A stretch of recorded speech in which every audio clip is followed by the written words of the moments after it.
Hello बच्चों, कैसे हो आप सभी? और तैयार हो आप सब 10th क्लास की जर्नी को स्टार्ट करने के लिए? और आज हम पढ़ेंगे साइंस में चैप्टर नंबर 3, धातु और अधातु। क्या होता है धातु और अधातु, इसके बारे में हम जानेंगे। ठीक है, तो एमपी बोर्ड के लिए स्पेशल ये क्लासेस जो कि साइंस साइंस सब्जेक्ट के लिए रहेगी, जिसमें आज हम पढ़ेंगे कि धातु और अधातु क्या होता है। सबसे पहले हम जानते हैं कि ये पढ़ना क्यों जरूरी होता है ना?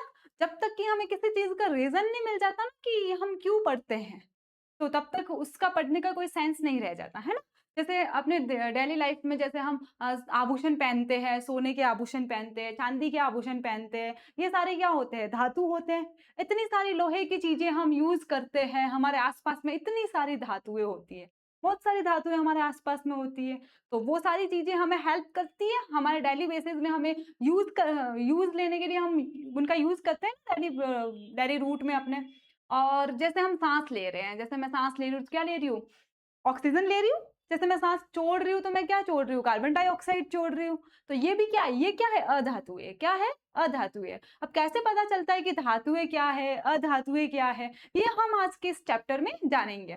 तो सबसे पहले हमने देखा कि हमारी लाइफ में धातु भी काम की है और अधातु भी काम की है। जब ये दोनों हमारी लाइफ में इतनी इंपॉर्टेंस रखती है, तो फिर पढ़ना तो बनता है ना? तो चलो देखते हैं। आज हम देखेंगे कि धातु क्या होती है, अधातु क्या होते हैं, धातु और अधातु के गुण कौन कौन से होते हैं। ठीक है, और फिर उसके बारे में उसकी प्रॉपर्टीज देखेंगे, भौतिक गुण भी देखेंगे, केमिकल जो होते हैं, रासायनिक गुण जो होते हैं वो भी हम देखेंगे। और धीरे धीरे करके हम इस चैप्टर को बहुत अच्छे से सारे कॉन्सेप्ट को क्लियर कर देंगे। ओके, चलो देखते हैं हम। चलो, हमारा चैप्टर है चैप्टर नंबर 3, धातु और अधातु। ठीक है, ये जनरली आपके रसायन विज्ञान के अंतर्गत आता है। ठीक है, साइंस की 3 पार्ट होते हैं, जिसे जैसे भौतिक विज्ञान होता है, रसायन विज्ञान होता है और जीव विज्ञान होता है। तो ये जनरली आपके रसायन विज्ञान के अंतर्गत आता है। ओके, फिर सबसे पहले अगर मैं धातु की बात करूं, सबसे पहले हम धातु के बारे में देखेंगे। अगर मैं धातु की बात करूं, ठीक है, तो वो क्या होती है। ठीक है, अब जैसे मेरे हाथ में ये अंगूठी पहनी हुई है, ये देखो मैं निकाल के बता देती हूँ। ठीक है, ये अंगूठी है। अब ये अंगूठी कठोर है। क्या है? कठोर है। तो सबसे पहले धातु कैसी होती है? कठोर होती है और चमकीली है। चमकीली दिख रही है आपको? तो ये चमकीली है। तो कैसी दिखती है? चमकीली है। ये आघात वर्धन्य का गुण होता है इसमें, ये हम जानेंगे क्या होता है। ठीक है, और तन्यता का भी गुण होता है और ध्वनिक होता है। अब ध्वनिक का मतलब क्या होता है? ध्वनिक ये होता है जैसे मैं इसको जमीन पे गिरा दूंगी तो आवाज आएगी। ठीक है, तो ये क्या होगा? जमीन पे गिराने पे जो आवाज आती है, जैसे आप स्कूल में जाते थे तो घंटी बजती थी, तो घंटी बजती थी तो वो आवाज किस वजह से आती थी? क्योंकि उस धातु में प्रॉपर्टी है ध्वनिक। ठीक है, ध्वनि की प्रॉपर्टी है, उसमें ध्वनि करने की गुण है, इसीलिए उससे आवाज आती थी। और इसलिए आवाज आती थी तो हमें पता चल जाता था कि ये पीरियड खत्म हो गया है, नेक्स्ट साइंस का पीरियड आ गया है ना, इस तरीके से। तो ये जो प्रॉपर्टी होती है ये इसमें होती है। ठीक है, आघात वर्धन्यता क्या होता है और तन्यता क्या होता है ये भी हम जानेंगे। ठीक है, फिलहाल देख लो। इसमें ऊष्मा और विद्युत दोनों के सुचालक होते हैं। इसमें ऊष्मा भी प्रवाहित हो सकती है और विद्युत भी प्रवाहित हो सकती है, वो भी देखेंगे हम कैसे होती है। ठीक है, तो ये सारे के सारे क्या कहलाते हैं? धातु कहलाते हैं। यानी कि इस अंगूठी में ऊष्मा भी आ सकती है, ये फिलहाल इसमें नहीं आती है। क्यों नहीं आती है वो भी हम रीजन देखेंगे। जनरली धातु में क्या होता है? कठोर होती है, चमकीली होती है, आघात वर्धनता का गुण होता है, तन्यता होती है, इसको गिराने पे ध्वनि आती है यानी ध्वनिक होता है, ऊष्मा और विद्युत का सुचालक होता है। ये सभी जब किसी एक चीज में प्रेजेंट हो, सारे के सारे गुण जो है एक ही चीज में प्रेजेंट हो, तो उसको बोला जाता है धातु। क्या बोला जाता है? धातु। और उसके बाद में सामान्यतः ये चमकदार और पीटने पर आवाज करने वाले तत्व होते हैं। ठीक है, ये मैंने आपको बता दिया। अब देखो, बहुत सारी धातुएं जो होती है वो अपने लाइफ में होती है। ठीक है, जैसे बहुत सारी चीजें आप देखते हो, जैसे आयरन देखते हो, टीन देखते हो, कॉपर, जिंक, और बहुत सारी है। Iron, tin, copper, zinc, steel, gold और सिल्वर, ये सारी की सारी धातुएं हो गई। लिस्ट थोड़ी लंबी हो गई, आप इसमें और ऐड करते जाना और अपनी लिस्ट को बड़ी बनाते जाना, देखना आसपास कौन कौन सी धातुएं है। ओके, ठीक है, तो ये सारी की सारी धातुएं होती हैं। और हमारे चारों ओर हम जैसे बहुत सारी चीजें देखते हैं, कभी सोचा है कि ये सामग्री किसकी बनी है? हम्म जैसे ये बहुत सारी चीजें, जैसे सोडियम है, पोटेशियम है, मैग्नीशियम है, लोहा है, एल्यूमिनियम, कैल्शियम, बेरियम, ये सारी की सारी क्या है, धातुएं हैं।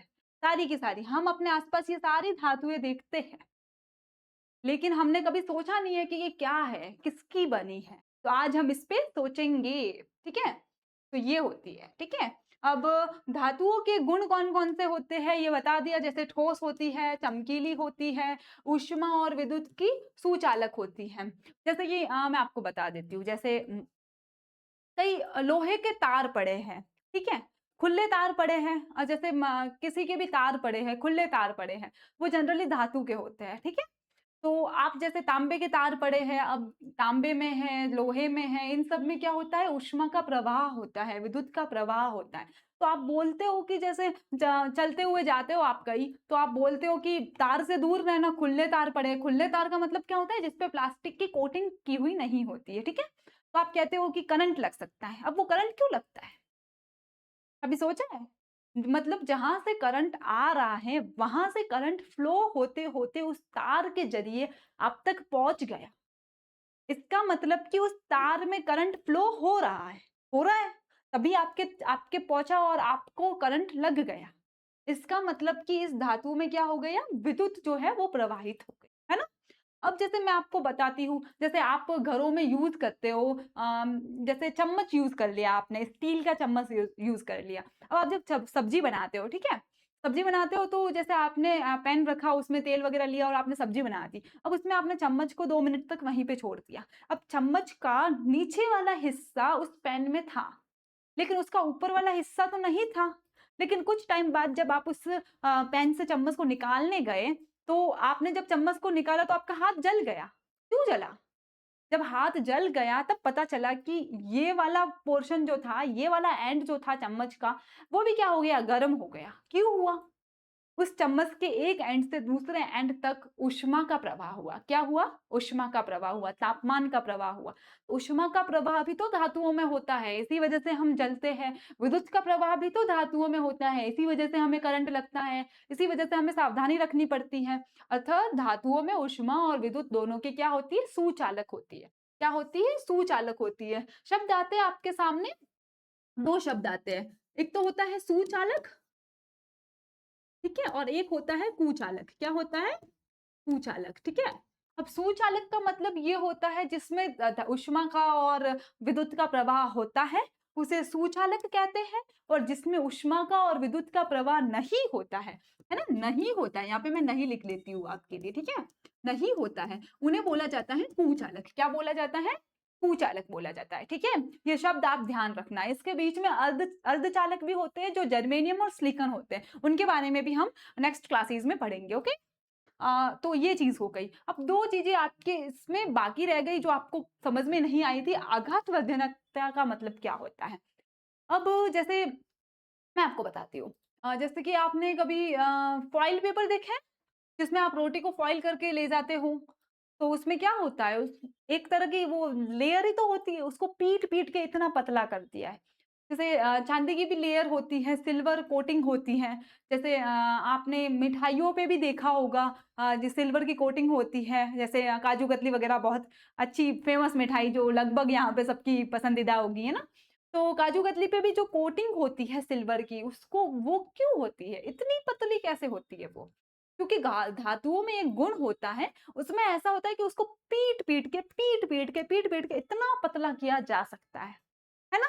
अगर उनको पतला किया जा सकता है पीट-पीट के, इसी गुण की वजह से आभूषण बन सकते हैं। आप जो ज्वेलरी पहनते हो, जो गहने आप यूज़ करते हो, जो आप मार्केट में बड़े चाव से लेने जाते हो, तो वो सारे के सारे सिर्फ़ इस वजह से बनते हैं, क्योंकि धातु में कौन-सा गुण होता है? आघात वर्धनता का गुण होता है, ठीक है? कुछ धातुएँ पतली चादरों की तरफ फैलाई जा सकती हैं, यानी पीट-पीट के इनको क्या किया जा सक ये देखो, ये हथौड़ा है और इस धातु को पीटा जा रहा है ना? तो पीट-पीट के इनके गुण को, ये पीट-पीट के इसको है ना, अपन अपने अनुसार यूज़ कर सकते हैं, ठीक है? तो ये जो गुण है वो किसमें पाया जाता है? धातुओं में पाया जाता है, ठीक है? अब तन्यता का गुण का क्या मतलब होता है? तन्यता का मतलब होता है इनको खींचा जा सकता है। जैसे अगर जैसे मैंने चेन, मान लो मैंने चेन पहन रखी है चांदी की, तो इसमें इस चांदी को खींचा है, इसको है ना, मतलब अगर खींचा है तभी तो ये है ना, एक चेन का रूप ले लिया इसने। जैसे अगर मैंने बताया आपको कि तांबा मतलब कॉपर होता है ना, तो तांबे का तार है, तो तांबे के तार अगर तांबे को खींचा ही नहीं जा सकता, तो क्या आपने एज्यूम किया है कि कभी अगर तांबे को खींचा नहीं जा सकता तो इतने लंबे तार कैसे बनाए जाते हैं, है ना? फिर अपने घरों में बिजली कैसे आती? इतना बड़ा यूज है इसका, है ना? तो धातु के पतले तार जो होते हैं, तार के रूप में खींचने की जो क्षमता होती है, उसको बोला जाता है तन्यता। क्या बोला जाता है? तन्यता। और ये सबसे अच्छे चालक होते हैं, इसकी तुलना में मरकरी और रेड जो होते हैं वो कुचालक होते हैं। ये भी इंपॉर्टेंट है। लेड और मरकरी ये दोनों क्या होते हैं? कुचालक होते हैं। क्या होते हैं? कुचालक होते हैं। ओके, चलो फिर हमने बहुत सारी बातें धातुओं के बारे में कर ली है कि यार मैम आपने तो धातुओं के बारे में तो बहुत कुछ बता दिया है, पीट भी सकते हैं ना, खींच भी सकते हैं ना, आभूषण भी बना सकते हैं, और यूज भी होता है, हमारे घरों में बिजली का भी यूज होता है, कॉपर के बारे में आपने बता दिया, आयरन के बारे में बता दिया। अधातुएं क्या होती है? अब अधातुओं के बारे में हम डिस्कस करते हैं। ओके, थोड़ा सा दोनों के बारे में डिस्कस कर लेंगे ना, तो एक बार आपके माइंड में सेट हो जाएगा कि हाँ ये धातु है और ये अधातु है। फिर आपको पढ़ने में ज्यादा मजा आएगा। ओके, तो अब इसमें कुछ नहीं करना है, आपने जो जो चीजें धातुओं के बारे में पढ़ी है उन सबके आगे नहीं लगा दो, वो सब कुछ क्या हो जाएगी? अधातुएं हो जाएगी। ओके, वो सारी की सारी प्रॉपर्टी किसकी हो जाएगी? अधातुओं की हो जाएगी। ठीक है, जैसे अभी देखो ये नर्म होती है, ठीक है, मलिन होती है, भंगुर होती है, टूट सकती है, ऊष्मा और विद्युत की कुचालक होती है। वो सुचालक थी तो ये क्या होती है? कुचालक। शब्द मैंने आपको बता दिया है क्या मतलब होता है। ओके, एंड ध्वनिक बिल्कुल भी नहीं होती है ना? ठीक है, और ये सारी चीजें क्या कहलाती है? अधातुएं कहलाती है, यानी कि जस्ट उसका ऑपोजिट। आया समझ में?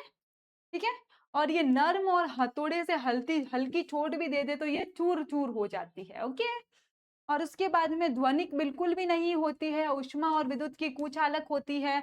ये सारी क्या कहलाती है? अधातुएं कहलाती है। कोयला हो गया, सल्फर हो गया, ऑक्सीजन और कार्बन डाइऑक्साइड, ये सारी सारी आपके क्या है?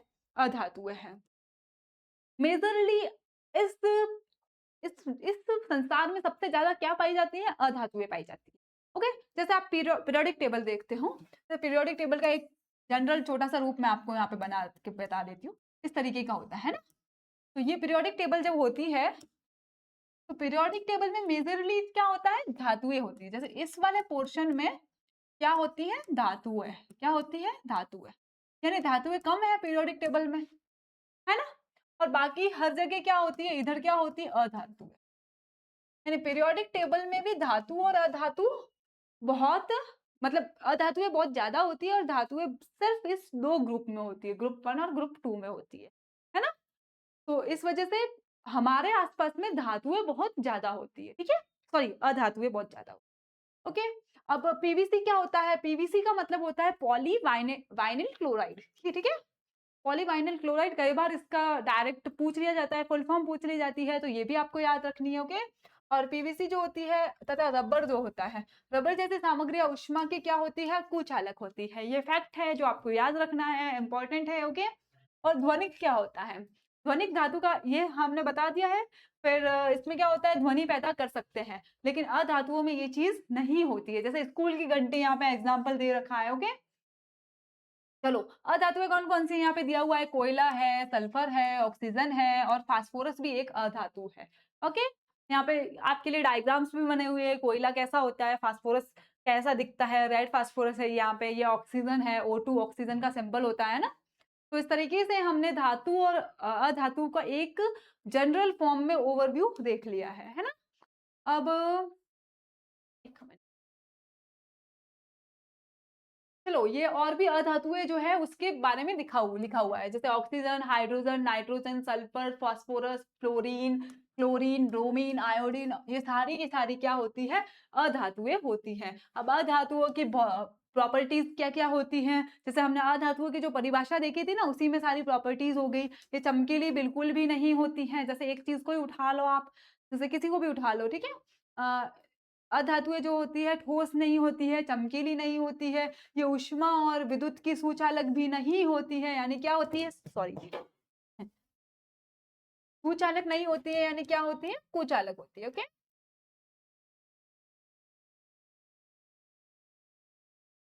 तन्य नहीं होती है, आघातवर्धन का गुण इसमें बिल्कुल नहीं पाया जाता है, ध्वनिक भी नहीं होती और पीटने में भी, पीटने से ये आवाज भी नहीं करती है। ओके, और ये सारी जो है इसकी एग्जाम्पल्स दे रखे हैं।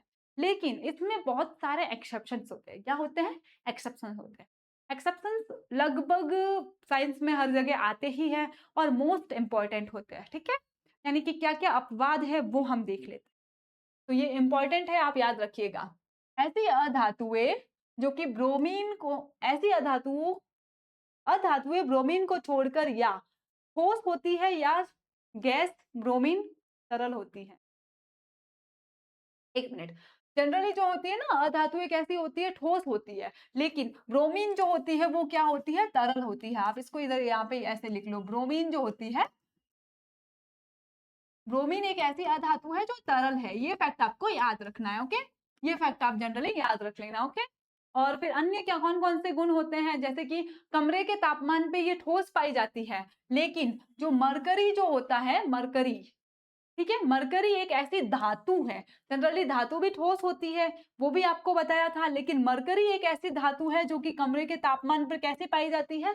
द्रव अवस्था में पाई जाती है। ओके, मरकरी कमरे के तापमान में द्रव अवस्था में पाई जाती है। और देखो धातुओं का जनरली गलनांक जो होता है वो हाई होता है, मेल्टिंग पॉइंट बहुत ज्यादा होता है, लेकिन गैलियम और सीजियम ऐसी धातुएं हैं जो जिनका जो है गलनांक बहुत कम होता है, बहुत इतना कम होता है कि मैं अगर आपको इसमें हथेली में ही गैलियम और सीजियम डाल दूंगी ना तो वो वहीं पे पिघलने लग जाएंगे, इतना कम इसका गलनांक होता है। ठीक है, हथेली पर ही पिघलने लग जाते हैं। ठीक है, अब जनरली हमने क्या पढ़ा था कि धातुएं जो होती है वो चमकीली होती है, अधातुएं जो होती है उसमें चमक नहीं होती है, लेकिन आयोडीन जो है वो एक ऐसी अधातु है जो कि चमकीली होती है।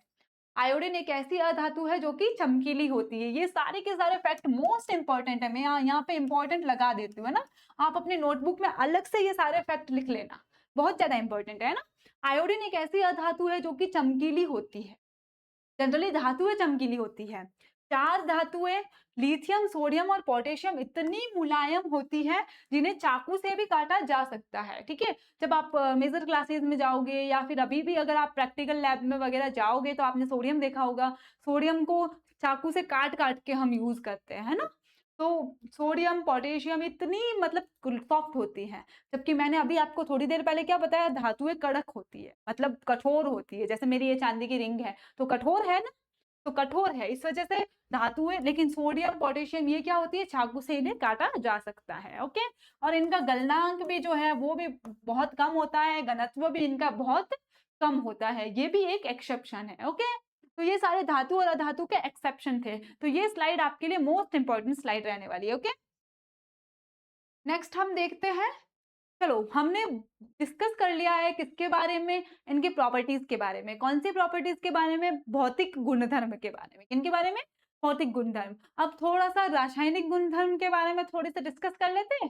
ठीक है, चलो रासायनिक गुणधर्म को देखते हैं कि क्या होता है धातुओं में रासायनिक गुणधर्म। ठीक है, जनरली धातुएं जो होती है, जनरली धातुएं जो होती हैं वो ऑक्सीजन के साथ में मिलकर के धातु ऑक्साइड बनाती है। क्या बनाती है?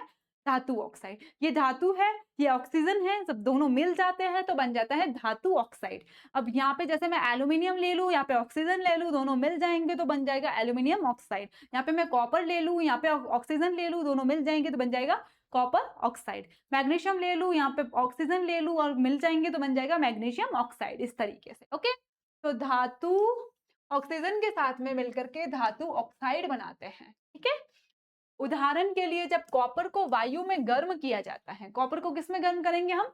वायु में गर्म करते हैं, तो ऑक्सीजन से अभिक्रिया करके ये क्या बनाता है? कार्बन ऑक्साइड बनाता है। ठीक है, और जो कि एक काला ऑक्साइड होता है। क्या होता है? काला ऑक्साइड होता है, ये देखो। ठीक है, और ये इसका फॉर्मूला भी दिया हुआ है, जैसे कॉपर को हम क्या लिखते हैं? Cu लिखते हैं। क्या लिखते हैं? Cu लिखते हैं।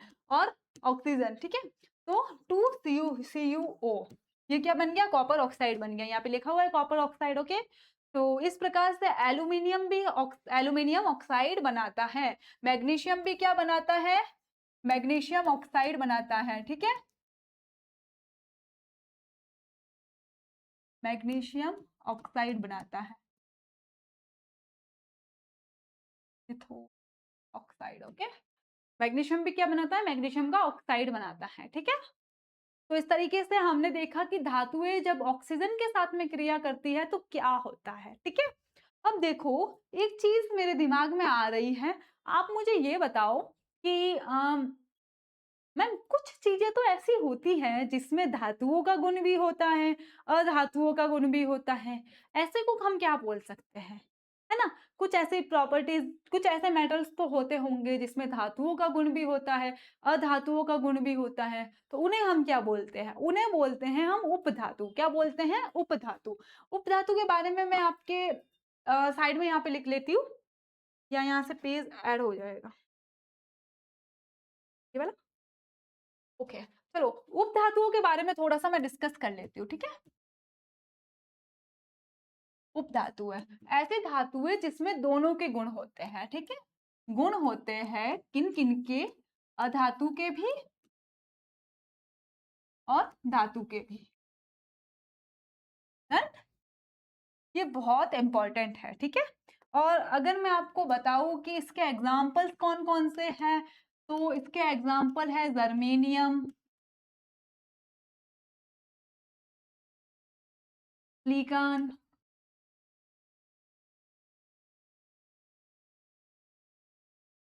बोरॉन, ठीक है। यहाँ पे बोरॉन भी हो गया और आर्सेनिक भी हो गया, एएसपी हो गया, एंटीमनी भी हो गया, ठीक है। ओके, इस तरीके से बहुत सारे जो होते हैं ना उप धातु होते हैं जिसमें दोनों के गुण होते हैं, ठीक है। ये एक्स्ट्रा पॉइंट है जो भी आप अपनी नोटबुक में ऐड कर देना, बहुत ज्यादा इंपॉर्टेंट है, ओके। चलो, तो हमने उपधातु, अधातु और उपधातु के बारे में भी देख लिया, ओके। अब हमने ये भी देख लिया कि धातु जो होती है वो ऑक्सीजन के साथ में रिएक्शन करके क्या करती है, ओके। अब हम देखते हैं कि जो धातु ऑक्साइड होते हैं, हमने जब अभी जो धातु ऑक्साइड बनाए, क्या वो जल में घुल सकते हैं? ऐसा होता है क्या? वो हम देखते हैं, ठीक है। तो अधिकांश धातु ऑक्साइड जल में अघुलनशील होते हैं। क्या होते हैं? अघुलनशील होते हैं, बिल्कुल नहीं घुल सकते हैं। परंतु कुछ जो होते हैं वो जल में घुलनशील होते हैं, जैसे कि सोडियम ऑक्साइड हो गया और पोटेशियम ऑक्साइड हो गया। जल में घुल करके क्या बनाते हैं? ये सार बनाते हैं। क्या बनाते हैं? सार बनाते हैं। और तो ये सोडियम हाइड्रोक्साइड का क्षार हो गया और पोटेशियम हाइड्रोक्साइड का क्षार हो गया। तो ये बहुत इंपॉर्टेंट है। जैसे जनरली आपने क्या देखा कि जो हमारी जो होती है ना धातुएं जब ऑक्सीजन के साथ में रिएक्शन करती है तो धातु ऑक्साइड बनाती है, और ये धातु ऑक्साइड जल में नहीं घुल सकते हैं। लेकिन इसमें एक्सेप्शन है, सोडियम हाइड्रोक्साइड और पोटेशियम हाइड्रोक्साइड, ये जो होती है वो जल में घुल सकती है, ओके। तो ये इंपॉर्टेंट है, ओके। यहाँ पे भी मैं आपके इंपॉर्टेंट लगा देती हूँ, ये भी आपको देखना है, ठीक है। उसके बाद में जब सोडियम और पोटेशियम ऑक्सीजन के साथ में रिएक्शन करते हैं तब क्या होता है, ये थोड़ा सा इंटरेस्टिंग फैक्ट है। जनरली हमने ये देखा कि धातुएं जो होती हैं ऑक्सीजन के साथ में रिएक्शन करती है, ज्यादा प्रॉब्लम नहीं देती है, ठीक है। लेकिन सभी धातुओं की तरह सोडियम ने बोला कि यार सब ऑक्सीजन के साथ में रिएक्शन कर रहे हैं, मैं भी जाऊंगा। पोटेशियम बोला कि तू जा रहा है तो मैं भी आ रहा हूं, ठीक है। लेकिन सबने मना किया कि ऐसा मत करो, ओके। क्यों? क्योंकि ये खतरनाक हो सकता है। अब कैसे खतरनाक हो सकता है? क्योंकि सोडियम और पोटेशियम जो होते हैं वो बहुत ज्यादा हाईली रिएक्टिव होते हैं। क्या होते हैं? हाईली रिएक्टिव होते हैं, बहुत ज्यादा अभिक्रियाशील होते हैं। अब अभिक्रियाशील होते हैं तो फिर ये क्या करते हैं, जैसे ही उनको ऑक्सीजन दिखी नहीं कि जलना शुरू हो जाते हैं। मतलब इतना ज्यादा जल्दी रिएक्ट करते हैं कि आग लग जाती है, ठीक है। तो इसीलिए, और आग लग के कौन सी गैस निकलती है? हाइड्रोजन गैस निकलती है। ये भी याद रखना। कौन सी मैं सिंपल यूज कर रही हूँ, सिंपल आपको आने चाहिए, है ना। हाइड्रोजन जो है, हाइड्रोजन का सिंपल है H, ओके। एक एक दिन हम ये भी डिस्कस कर लेंगे, छोटा सा शॉर्ट बना देंगे, पीरियोडिक टेबल को कैसे याद करते हैं और पीरियोडिक टेबल में कौन से सिंबल किसके होते हैं, ये भी आपको इंपॉर्टेंट है और पता होने चाहिए, ओके। तो हाइड्रोजन है, हाइड्रोजन गैस इससे निकलने लग जाती है। फिर आप क्या करोगे, सोडियम और पोटेशियम दोनों बोलते हैं कि हमें हवा में खुला रख दोगे, इस हवा में इतनी सारी ऑक्सीजन है, अब हम तो रिएक्शन करके आग लगा देंगे, तो फिर हम क्या करेंगे? तो उन्होंने फिर हमने कहा कि नहीं, ऐसा नहीं होगा, हमारे पास में भी क्या है? दिमाग है, ठीक है? फिर हमने क्या किया, इसको केरोसिन में रखा। किसमें रखा? केरोसिन ऑयल में रखा। ओके, तो सोडियम और पोटेशियम को किसमें रखा जाता है? केरोसिन ऑयल में रखा जाता है, ताकि ये आग लगने से बचाया जा सके। तो आप लैब में जब जाओगे ना, तो सोडियम को हमेशा केरोसिन में रखा हुआ देखोगे, ठीक है? अब जैसे कुछ धातुएं ऐसी होती है जो ऑक्सीजन के साथ में रिएक्शन करती ही नहीं है। कुछ जो होती है धातु ऑक्साइड बनाती है, कुछ हाईली रिएक्टिव होती है, और कुछ जो होती है वो रिएक्शन बिल्कुल ही नहीं करती है। जैसे कि ये चांदी हो गया, सोना हो गया, इसीलिए तो इसका यूज किया जाता है आभूषण में, ताकि वो बिल्कुल भी रिएक्शन नहीं करती है। ओके, और एक और चीज है जो बहुत ज्यादा इंपॉर्टेंट है। लोहा। लोहा ऑक्सीजन के साथ में रिएक्शन नहीं करता है, जनरली नहीं करता है, लेकिन लोहे को पीट-पीट के उसका चूरा बना दिया जाता है ना, तब वो ऑक्सीजन के साथ में रिएक्शन कर लेता है। देखो यहाँ पे क्या लिखा हुआ है, बर्नर की ज्वाला में लोहे का जब चूर्ण डाल दिया जाता है ना, तो वो तेजी से रिएक्शन करने लग जाता है, ठीक है? लेकिन जनरली जो आयरन जो होता है वो दहन नहीं करता है। ओके, और कॉपर का भी सेम यही सिस्टम है, कॉपर भी दहन नहीं करता है, लेकिन ये कॉपर ऑक्साइड बना देता है कभी-कभी, जो कि काले रंग का होता है, और उसके ऊपर कोटिंग हो जाती है। क्या हो जाती है? कोटिंग हो जाती है, ठीक है? कुछ धातुएं रक्षात्मक कवच बनाते हैं। अब ये क्या नई चीज है? ये बहुत ज्यादा इंपॉर्टेंट है। ओके, जो रक्षात्मक कवच कवच बनाते हैं, कैसे बनाते हैं? जैसे कि कुछ धातुएं हो गई, जैसे मैग्नीशियम हो गया, एल्यूमिनियम हो गया, ये क्या करते हैं? ऑक्सीजन के साथ में रिएक्शन करके एक नॉर्मल सा कवर बना देते हैं, जिससे कि अंदर वाली जो मेटल होता है, मेटल यानी धातु है ना, अंदर वाली जो धातु होती है ना, वो बहुत ज्यादा सुरक्षित रह जाती है। तो इस वजह से ये बहुत ज्यादा इंपॉर्टेंट हो जाता है, ठीक है? ये ऑक्सीजन की एक पतली परत बना देते हैं, जिसे रक्षात्मक कवच बोला जाता है, जिससे कि ऑक्सीकरण यानी कि रिडक्शन जो होता है और ऑक्सीडेशन जो होता है, उससे बचा जा सकता है, ठीक है? ये एक बहुत ज्यादा फायदेमंद है, ये इसका एक एडवांटेज हो गया। ओके, जिससे कि रस्ट वगैरह लगने में रस्ट नहीं लगती है, ठीक है? जंग नहीं लगती है। ओके, और सोना, चांदी, प्लेटिनियम, ये तो बिल्कुल रिएक्शन नहीं करते हैं, ठीक है? तो ये इंपॉर्टेंट पॉइंट है, ये भी आपको याद रखने हैं। ये भी स्लाइड बहुत ज्यादा इंपॉर्टेंट होने वाली है, क्योंकि इसमें जो अभिक्रिया नहीं करते हैं, बहुत ज्यादा अभिक्रिया करते हैं, ये दो चीजें आपको याद रखनी है। और रक्षात्मक कवच जो बनाते हैं, वो भी चीज आपको बहुत ज्यादा इंपॉर्टेंट है। ओके, तो इस तरीके से यहाँ पे देखो अलग-अलग धातुएं आपके सामने दी गई है। आयरन कैसा दिखता है, कॉपर कैसा दिखता है, सिल्वर कुछ इस तरीके का दिखता है, गोल्ड कुछ इस तरीके का दिखता है, ठीक है? चलो एनोडीकरण जो है वो हम इस प्रक्रिया जो है वो कैसे होती है, इसके बारे में हम अगली क्लास में डिस्कस कर लेंगे। फिलहाल आज की क्लास में हमने धातु और अधातु और उपधातुओं के बारे में मेजरली जान लिया है कि क्या होता है। अब हमने ये जान लिया है ना, तो ये कैसे रिएक्शन करती है, आगे क्या होता है, आगे की कहानी में कौन विलन बन के आता है, कौन किसको फाइट करता है, किसके साथ में अभिक्रिया होती है, किसके साथ में अभिक्रिया नहीं होती है, ये सारी की सारी चीजें जो है वो हम अगली क्लास में डिटेल से जानेंगे, ठीक है?